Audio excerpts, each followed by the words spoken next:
नमस्कार. गुरुपौर्णिमा ही फार प्राचीन काळापासून चालत आलेली एक परंपरा आहे. ही पौर्णिमा आषाढ महिन्याच्या पौर्णिमेला असते. या पौर्णिमेला व्यासमुनींची जयंतीही साजरी केली जाते. याला व्यास पौर्णिमा असेही म्हणतात. तर गुरुर्ब्रह्मा गुरुर्विष्णू गुरुर्देवो महेश्वरा गुरुर साक्षात परब्रह्म तस्मै श्री गुरुदेव नमः. असा आपण गुरुचा महिमा गाऊन साक्षात परब्रह्म असलेल्या गुरुला वंदन करून आपण या दिवशी मोठे पुण्य कमवायचे आहे. तर या दिवशी आपण आपल्या गुरुला वंदन करावं.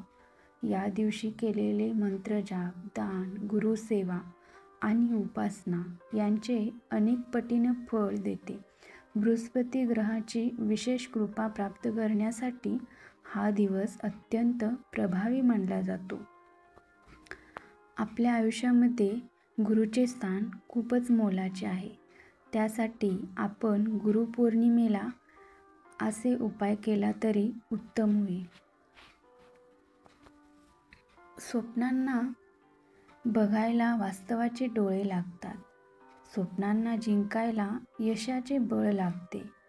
यशस्वी होण्यासाठी कष्टाचे प्रयत्न लागतात. त्या प्रयत्नांना बळ येण्यासाठी गुरूंचे आशीर्वाद लागतात.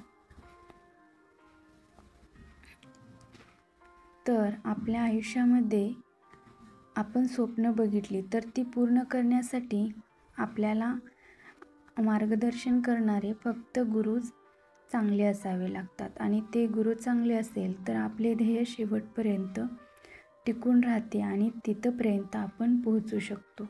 म्हणून आपल्या आयुष्यात गुरु हा सल्लागार आपल्या जीवनामध्ये खूप महत्त्वाचा आहे. अर्जुनाचे व्यक्तिमत्व घडवणारा श्रीकृष्ण हा त्याला चांगला गुरु आयुष्यात निस्सीम भक्त श्रीकृष्णाला अर्जुन मिळाला. म्हणून अर्जुन हा श्रेष्ठ योद्धा, जगातील श्रेष्ठ योद्धा ठरला.